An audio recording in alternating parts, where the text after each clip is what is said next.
Now to the very latest in the ongoing fight against COVID-19 right now in Georgia. About a third of the population has received at least one dose, with 23% now fully vaccinated.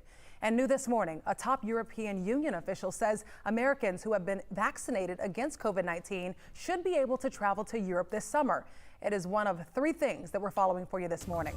The president of the European Commission told the New York Times the EU is prepared to accept visitors who have received Europe-approved vaccines. However, no specific timeline was offered on when exactly tourist travel might open up. That includes any details on exactly how it would work, such as how tourists would prove they've been vaccinated. And several states are once again distributing the Johnson & Johnson vaccine after getting the green light from the CDC on Friday.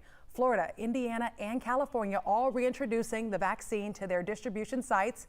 Late Friday, the Georgia Department of Health said they plan to start distributing the vaccine again as well. We reached out to them asking when that will happen, but we have not heard back. Meanwhile, experts are now warning we are just a few weeks away from reaching a tipping point in vaccine enthusiasm. The 7-day rolling average of administered shots is showing a recent dip.